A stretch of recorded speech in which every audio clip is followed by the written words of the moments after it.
everybody, so I wanted to do a quick Phainon showcase just to show you guys what my Phainon is looking at like. I have been able to summon him. I got him on pity more or less because he just didn't want to come home early.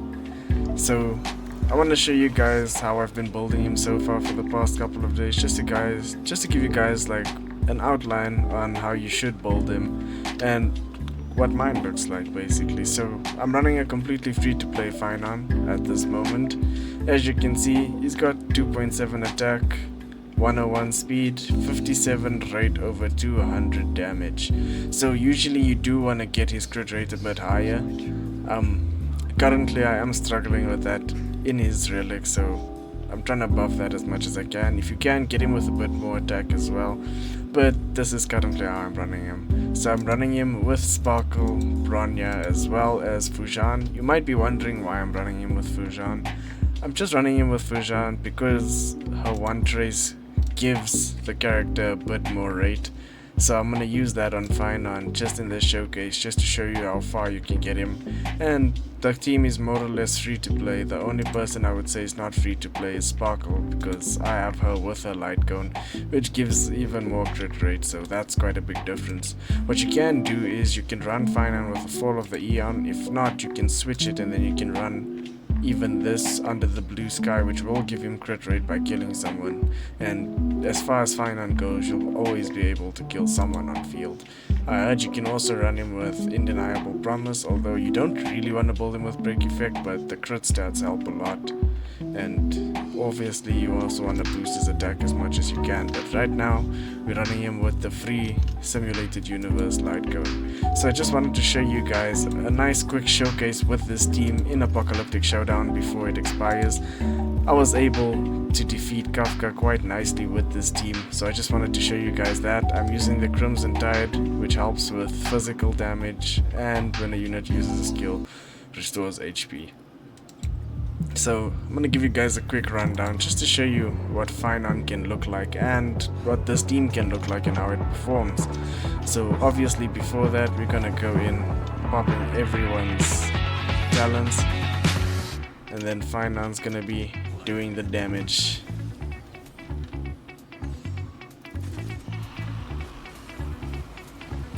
This was also a team I didn't expect to work as well as it did, but somehow it still worked, which is the important thing. So obviously you want to focus on getting your damage in over here, getting Phainon his stacks as quickly as possible. Gonna boost our defense just to make sure that everyone has what they need. Bring Bronya forward.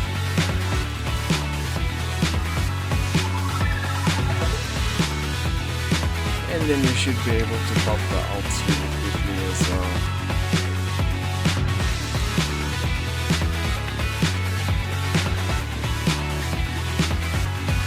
Might be asking me why I'm popping everyone's ult right now. It's just to give everyone the right stacks, and then we're just gonna wait for Sparkle to come back, because Sparkle will be giving Phainon the rest of what he needs. Because currently Phainon won't be having that on. And there we go. And now we can have a look at our glorious king. Look at that, 78.7 over 451. So, as you can see, running this free-to-play team, it gets quite a big buff in terms of just overall damage. It gets very good crit damage from Sparkle, almost 100.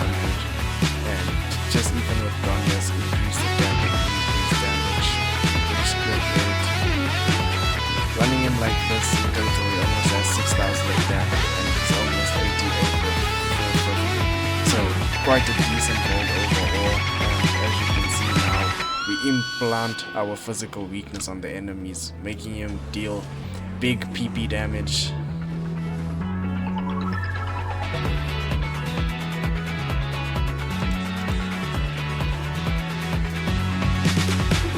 And of course with Phainon you really want to spam his bounce and his enhance, because obviously when you're fighting enough teams like this, it's really easy to do what you need to do. So you bring everyone forward, Let them attack you as needed.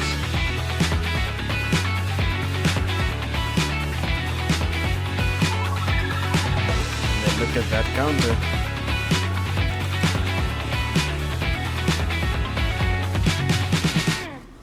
And look how quickly he was able to get rid of the people. Plus, because Kafka can't even... You don't have to worry about Kafka as much because she won't be able to take over Phainon because he resists crowd control buffs in this state. And then with this apocalyptic showdown, as soon as you're able to get the break, there's everyone back up. So then you can immediately pop Phainon again because he will still have those buffs on him. So he'll still keep those buffs, and he basically prolongs those buffs while in this form, which allows him to just perform very admirably. One more, just like that.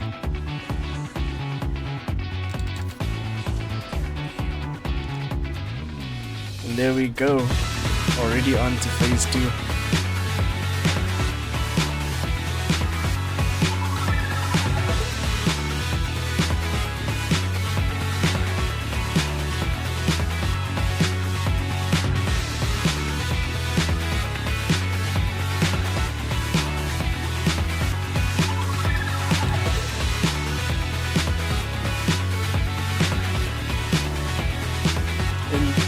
They can't do anything because they can't take over my boy.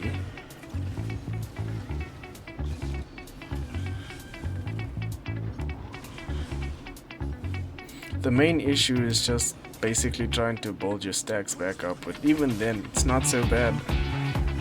So as you can see, even in such a state as such against such a team, he still performs pretty admirably.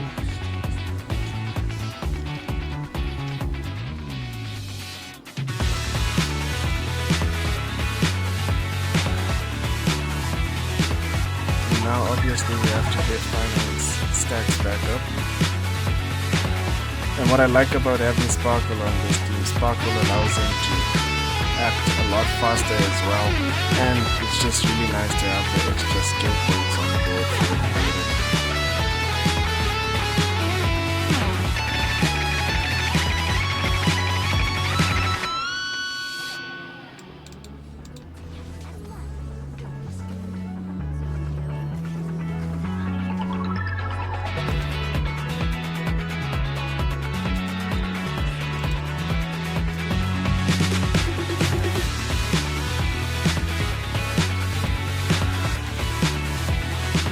And look how fast Phainon got his stacks back. I mean, he's barely flinched.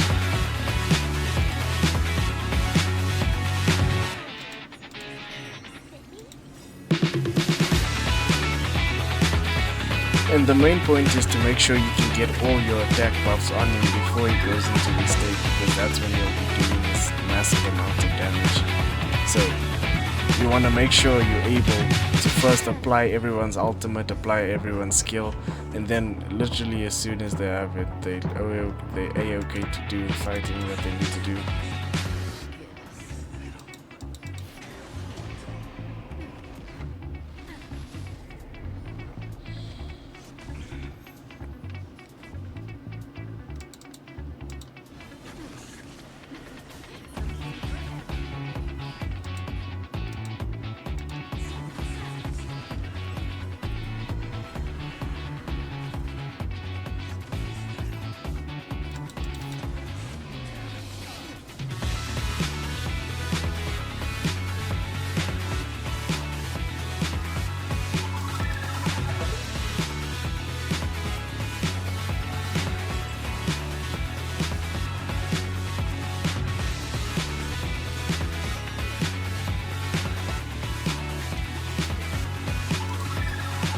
I don't even really have to do this, but I'm just doing it for fun because the buffs will still be on Phainon for him to use in his ultimate. So you basically get to just spam his ultimate over and over and over and over again in this mode.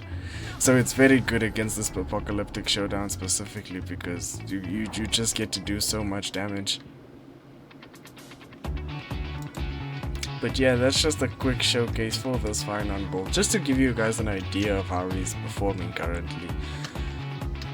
currently everyone else is also quite decently built. This is the team I've decided to run in so long, but I do still plan on changing some of his relics just to get a bit more out of him. But his relics really came in clutch. This piece specifically is absolutely perfect for him. This is the piece I plan on changing. I'm hoping to get more attack and hopefully more crit rate on it, just to boost up his crit rate, because ideally you want him with as much crit rate as you can provide. Maybe out of battle you want him to be between about 60 to 70, if not higher, but between 60 to 70 is mostly ideal. This came in clutch with a lot of crit rate, though I do wish some of the other stats were a bit better, but even so, I can live with it. This one came in clutch as well, just wish these two rolled here instead. And then I have his rope, which also provided him with a massive amount of crit rate. Also wish it could have maybe a bit of crit damage, but I'm not complaining too much, so this was a very quick build, especially now since I have a lot of other characters that I'm also still trying to build. I'm still trying to save up. I just built Fujian because I got Fujian recently, like very recently. She's looking quite good. Bronya needs to be rebuilt.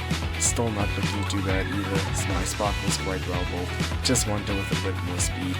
And then I still want to rebuild my own Trailblazer. And there's still a few other people that need building.